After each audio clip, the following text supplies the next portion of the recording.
Good morning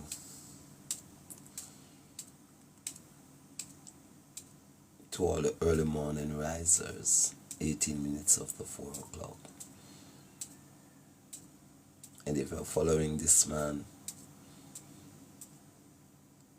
you'd have realized that he chose to do his live this time of the morning. Depends on the live I am doing. When it is much more quieter, stiller, and at the same time, the angels of the Lord is up at this time, and you get the most out of them early in the morning. That is why you get the rooster started to crow at 3 o'clock in the morning time. It is the best time for you to be up and about. So honestly, I prefer this time of the morning to bring live of this quality and caliber, where you can be more relaxed as you're taking the message. This morning I'll be coming from St. John's chapter 5. Those of you who are God-loving people, and let me emphasize on the God-loving people by putting real in front of the statement, because here I really need real people, right? People that don't have no other agenda,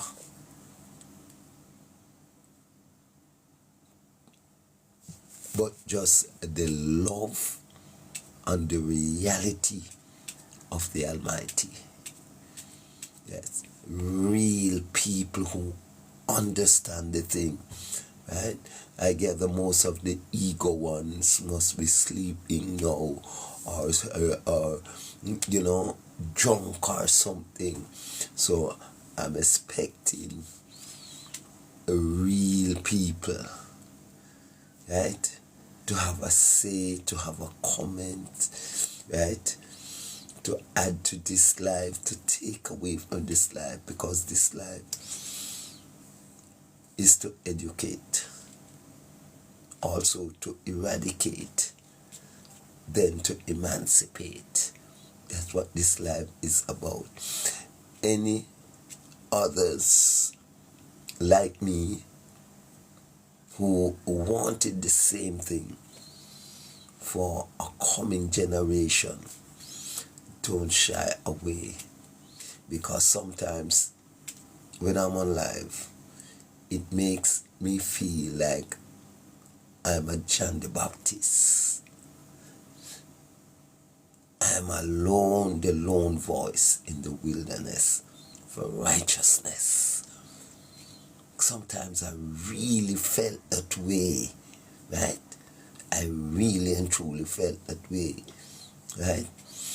But what could cause is people to shy away and not participating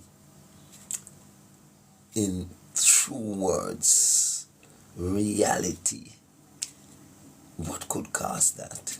Several things could cause that, right? Several things could cause that. Main one,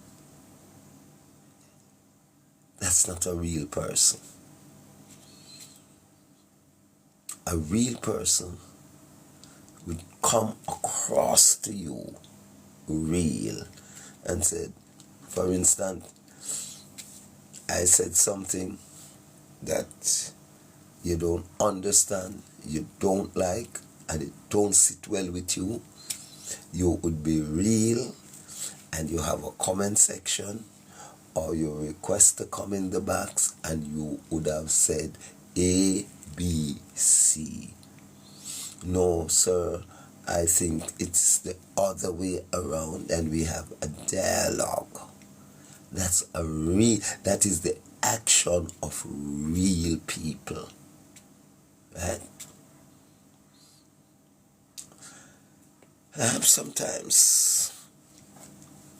Sometimes when I try to bring you up to speed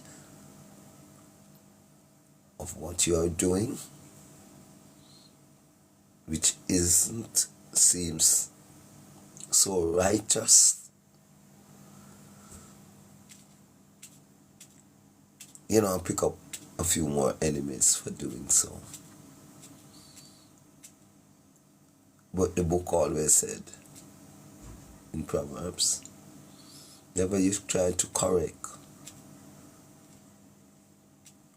a conceited person, because they will shame you. They will make up things about you.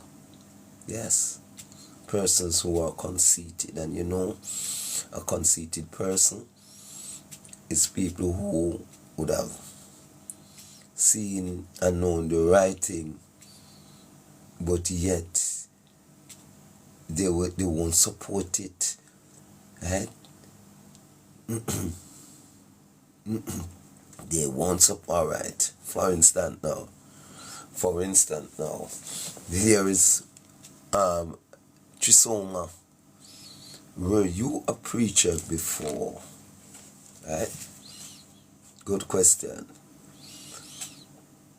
I don't know if you considered what I am doing as preaching. Right? What I consider is that I'm making people aware probably of things they would even thought of.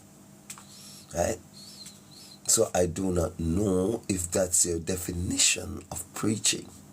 Right? But what I do is to try and to bring out the things that seems to be eluding your mind, things that probably you are not looking at, right? So, yes, I got you. Yes. God, that's what.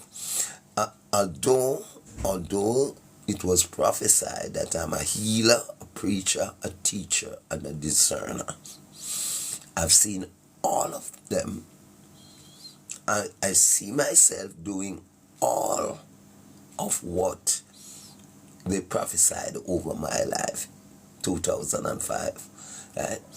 I find myself doing all of them, even the great entertainer that was prophesied over my life. The prophecy was, I'm going to engage with people right around the world. This was prophesied at the Courtly Auditorium by Evan Blair, that bring about the prophecy, right, at the first women's conference, right? So all I am doing, that's where I went on that day to know who I am, because I really did not know what was going on in my life. I know I have a sudden a shift, a sudden change after I got baptized on the 1st of August that same year. Not the 1st, the 6th of August. I knew it was a holiday at the Rockford Mineral Bath at a church of All Jesus Apostolic. of Linders Road. Bishop Gage were there. I was invited to that church by a lady that I haven't seen for ages, but happens to run into her. I think that was Friday morning. Yes. Big up yourself, Sister Junie. Yeah. Take a little time to remember who you were, but thank God, memories did serve me, right? That was from 2005, right? And that's where all of this started in my life, right? I was told exactly about what I am doing. I was told that I am going to be the mouthpiece or the voice of the people against homosexuality in this country and the world. I was told, right? I was told through Ezekiel chapter 33. And the prophet from Boston, Massachusetts, leave all the way to come to that church after I was baptized there to tell them who I am, because it was so lined up, right? And he said, Ezekiel 33 is your identification of whom you are, right? That prophet from Massachusetts, he came down to the church the following Sunday after I got baptized at the Rockfort Mineral Bath by Bishop Gage. I'm not quite sure what happens to Bishop Gage these days, but I can assure you all was on a time basis. It was just the right time for all to happen. Now, let me tell you, I have problems with people, right? I have problem with people on their behavior pattern, right? I have problem with people, their intelligence. Yes. Yes. I do have those. I have problem with people who fail to understand.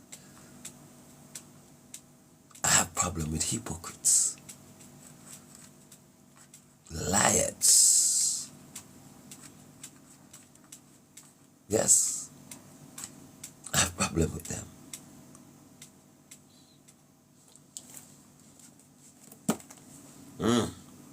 This is Ezekiel 33, just in case you may not know what Ezekiel 33 said, right? So it entitles, God appoints Ezekiel as a lookout. Are you with me? God appoints Ezekiel as a lookout. Now, this type of teachings is too heavy for some of you who have your own thoughts and who have bad mind circulated in their blood. So probably you may just run off. Yes. Probably you may just fell asleep while the truth has been spoken, because you have already have your own concept of who I am. And you'd have seen me day to day, and you wouldn't even try to find out who I am. You just go away and you make up your own concept of who I am. Well, I can be right before you, where you can ask me who I am, and it would be my greatest pleasure to tell you, as I am telling you now. Great pleasure in bringing this to you, who I am. Right? Although you didn't ask, but I choose to make you know this morning on this live who I am. I'm not hiding, because if I cannot hide from God, then there's no way I will try to hide from man. Right? That would make no sense at all. Right? So, God appoints Ezekiel as a lookout, as God appointed me as a lookout for this nation. Wow, too heavy? Who you? I remember, I think it was 2008 or 9, I entered Rising Star. Yes. And I remember Anthony Miller's remarks. You're boring, you're very boring. Even the flies on the wall are much more entertaining than you. Yes, that was Anthony Miller's remarks, and I become a star from that day and that remarks. Yes, believe it or not. Right? I've been holding the spotlight from Anthony Miller after the show was aired. And I went on the street, all fingers were pointing at me. See the man there, it wasn't Anthony Miller they were pointing at. It was me. So that makes me a star. So I take Anthony bad words and living a stardom life out of it.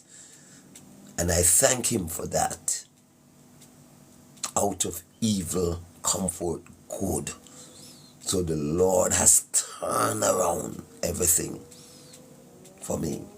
And in many other cases, the Lord has done that in my 68 years of life on earth. Turn around the bad things into good. So I know my God.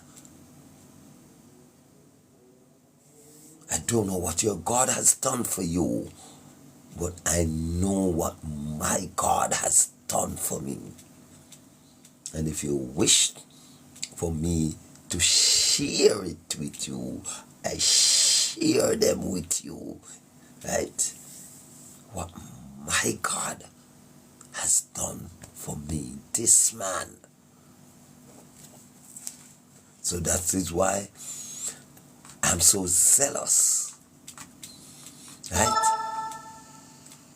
I endeavor to carry on his righteousness in a profound way, that people can feel it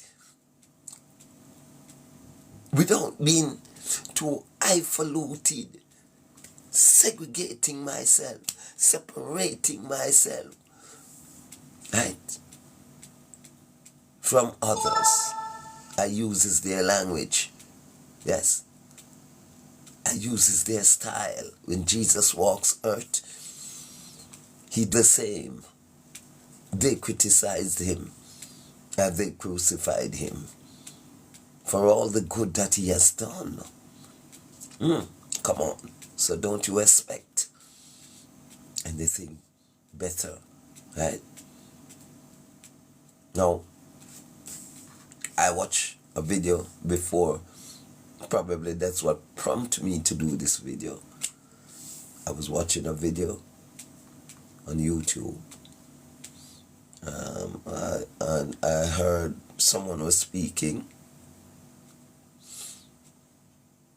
Yes, I think it's a pastor, because he said he went to Buju Banton's concert,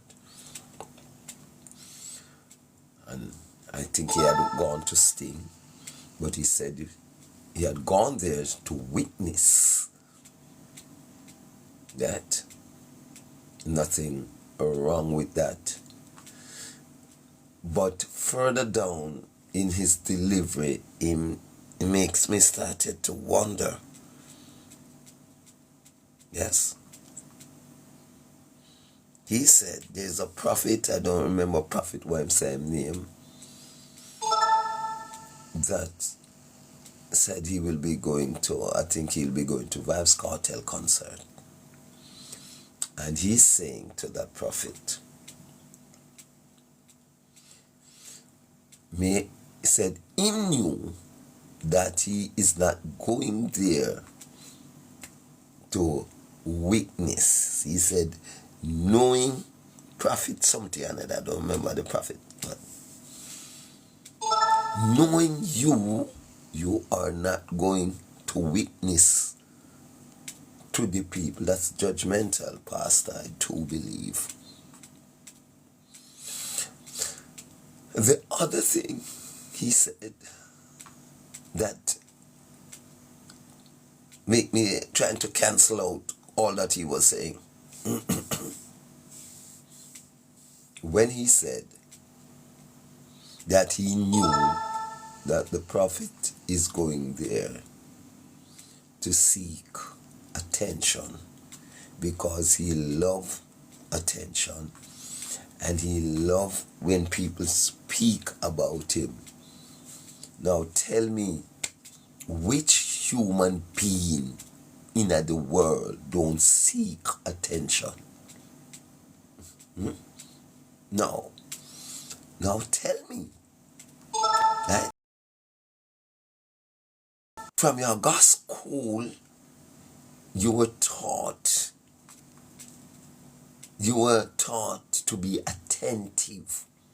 So you were taught to listen to your teacher, and your teacher would make sure he or she seeks attention with an intention after you graduate to do the same.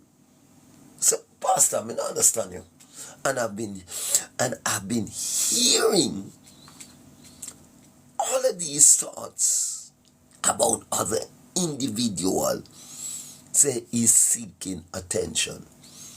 So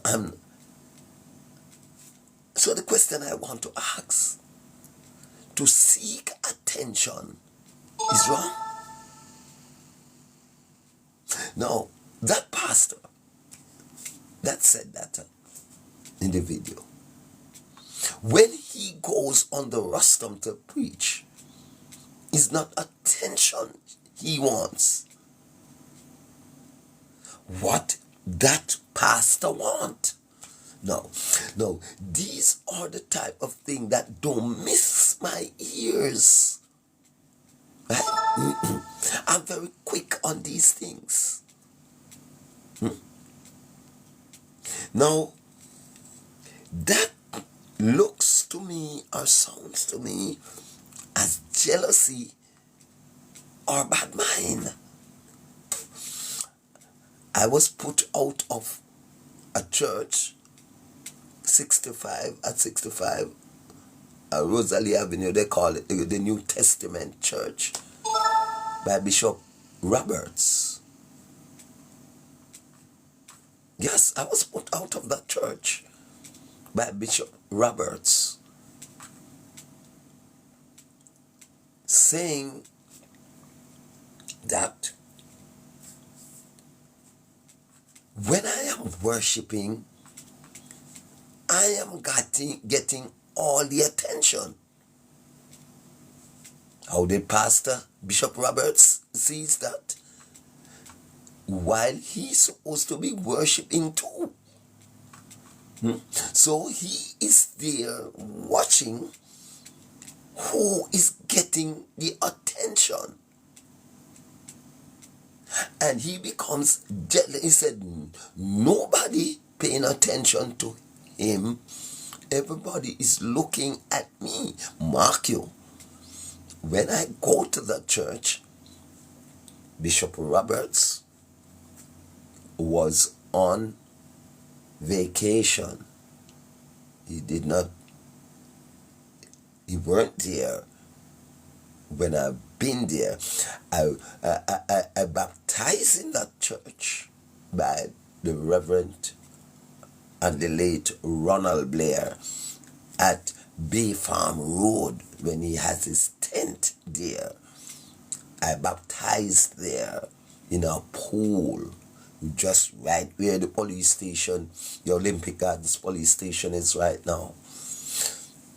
The great teacher Ronald Blair baptized me there. Yes. In my first baptism, I baptized 3 times. My brother baptized me at our 85 thing there, Walton Park Road. Yes, that is a Jamaica Evangelistic Center, right? But the baptism that completely changed my life is when I baptized at the Rockfort Mineral Bath on the 6th of August 2005. That's the baptism that changes my entire apparatus, opened my knowledge, opened my boldness, my everything. Right? All right. So Bishop Roberts put me out of Rosalie Avenue Church. Right? Said, everybody are looking at me when I am worshiping. You have some people who are gifted to engage people to them, to get their attention. And that's a gift that you get from the Creator, right? Like a Vybz Kartel, right? Like a Michael Jackson, yes, right? They are gifted people to compel people to watch them, to listen to them. That's a gift. Pastor, I don't understand you. Right? When you said the man is seeking attention. Now, that seems to be jealousy to me. But anyhow, what you think? Because your thought is as good as mine, right? You can see things different. Up till now, I cannot see how Pastor Roberts get to come to that conclusion. Bishop Roberts comes to that conclusion. I remember it was violence and a crime all over Jamaica.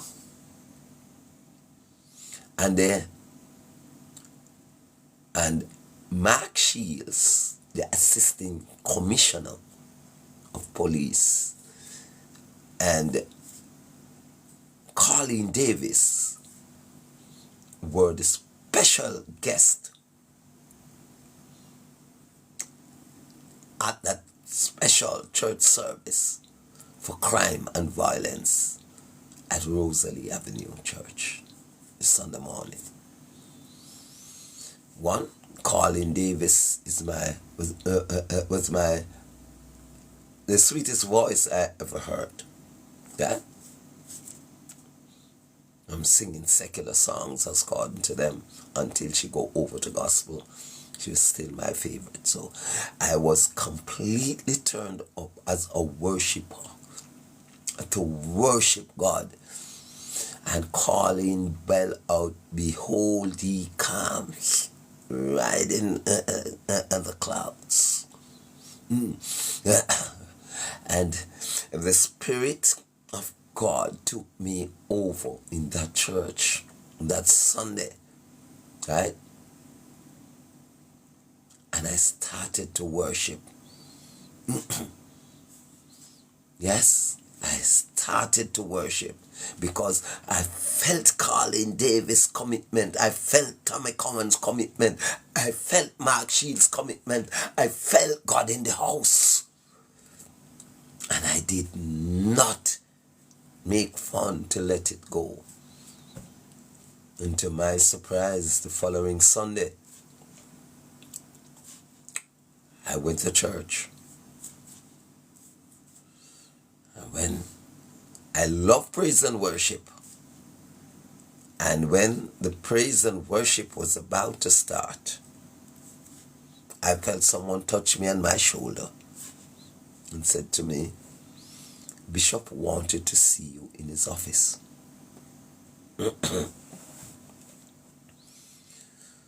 I took up my little red bag with my Bible in it, and I was escorted to Bishop's room, Bishop's office.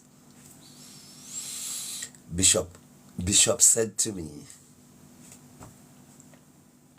he asked me my name, and I tell him who I am. He had known my brother from Evangelistic Center. My brother knew him very well too. Right? So he said, he started this way.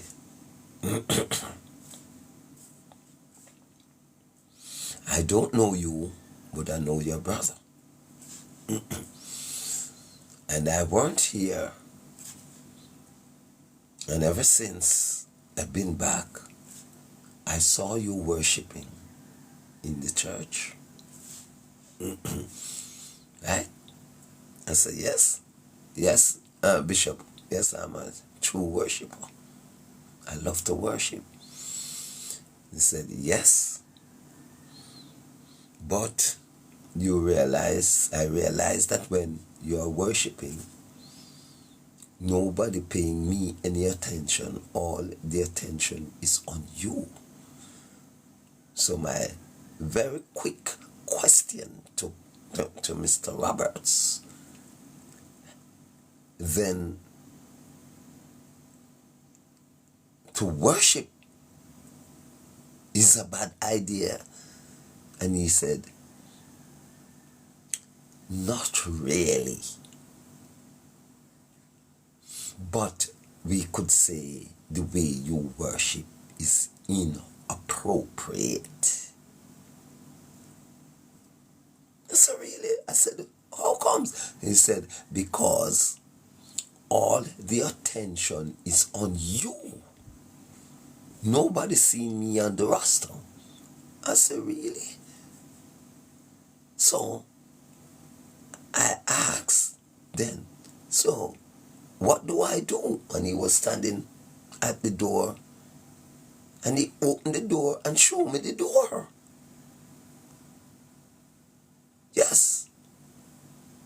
As easy as that. He opens the door and he shows me the door. Then I must get out. And I did.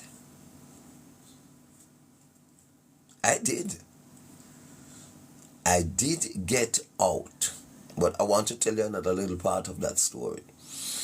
I did get out, and I head straight on to Aaron Blair's church. I did not stop at my brother's church, Evangelistic Center. I go straight up to Aaron Blair's church, right? And I walked at the back of the church, and the church were in full swing, right? Error were preaching. And when I entered from the back door, because the church is a relatively big church, so I'm quite sure that Error Blair could not see me. Oh, mercy. Oh, mercy. And I heard Error Blair said, a new spirit, a fresh, clean spirit had just walked into this church. A fresh, clean spirit just walked into this church. Yes, I remember those exact words from the Reverend Blair, right? Yes, but I don't tell you how or why I reached Reverend Blair Church. Because the morning before I journeyed to Rosalie Avenue Church, I were listening to Errol Blair's preaching on the radio, and Errol Blair was saying,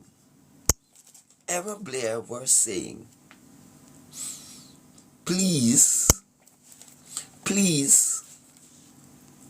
don't, when God's Spirit step into your church, please do not run out God's Spirit out of your church. Yes, that's a lesson I got. The preaching, that exact word that Errol was saying that very same morning. And I'm living, at that time my brother was living closer to Cosmos Crescent, right? And I was staying with my brother there, and that's where I was leaving from to go to Rosalie Avenue. And by the time I reached Bay Farm Road and Walton Park Road, stuff like, I saw this Pajero, what they call him, Pajero, coming, and the windows wind down, and somebody acknowledged me in it, and it was the Reverend Errol Blair. Yes, it was Errol Blair. Mr. Morgan, I saw you, I soon bring you on, right? It was the Reverend Errol Blair acknowledging me. I heard him on the radio, and I saw him at Big Farm Road stoplight. And what he said on the radio, when I go to Rosalie Avenue, is the very same thing that has been done down there. They put me out of the church, right? Yes, they put me out of the church. And then I journeyed from there, and did not stop at my brother's church, right? I went straight to Errol Blair's church that same morning. I entered from the back. Errol were at the front. He could have never seen me except the Spirit of the living God informed him. And he said, a renewed spirit had just walked into this church. Right? Right? So when people hear me speak of the hypocrisy of churches, religious leaders, right? I was put out of the tent over Marvelly by the Reverend Mark Stewart. Yeah? In solidarity to the message, right? Because he was preaching on the same portfolio that I have now, right? To preach against homosexuality. And the Reverend Mark Stewart was preaching against homosexuality. Right? And I have a plaque that writes, "He that is truthful has many enemies and one friend, God only." And I said, this is the right place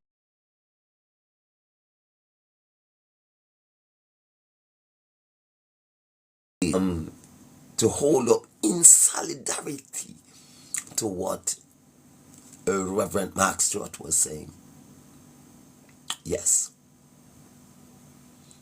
And to my surprise, when he saw it, he stopped, he looked, he read, and then he put aside the microphone, right? And stepped down to me. And he took it and grabbed the plaque from me. No, I must tell you what he said before he comes down. When he read it and him finish, him say, "Papa Jesus, what this for me today?" Is the exact word. Yes.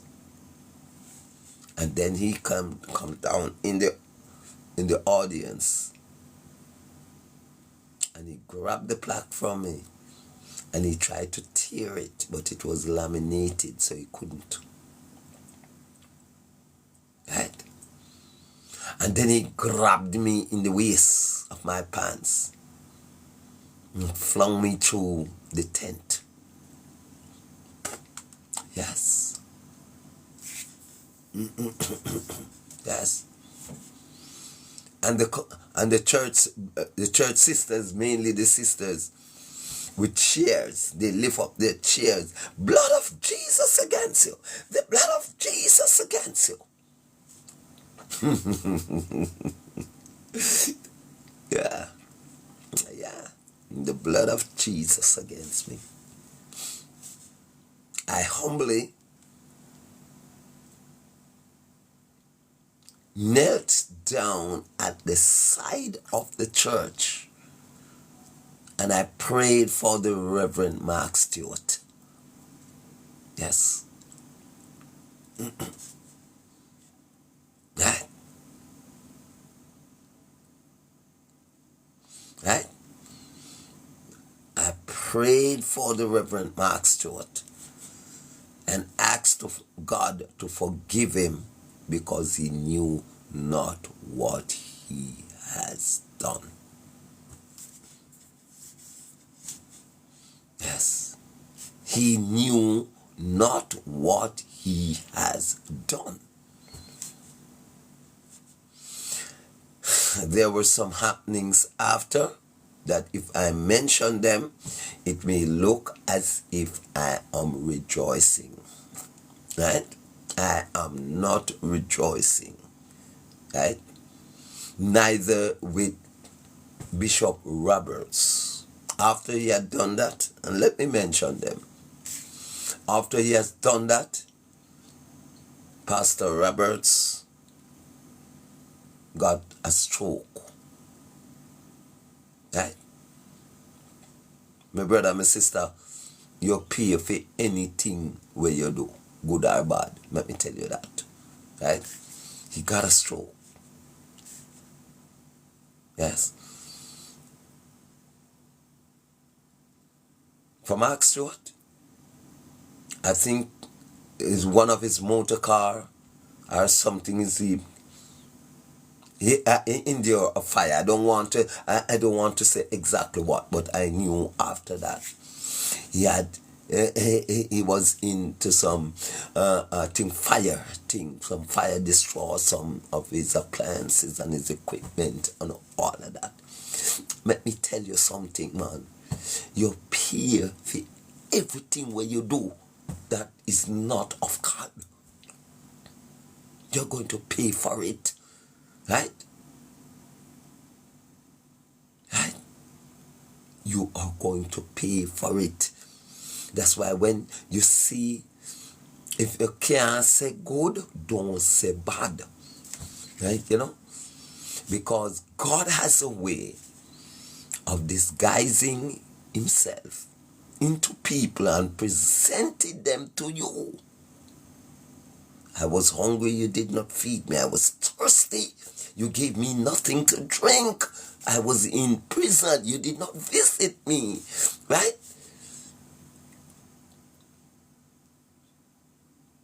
So God will put his spirit into a madman to test you, the sober one, to see how you would have treated them. Right? And don't believe you're not going to pay for what you have done.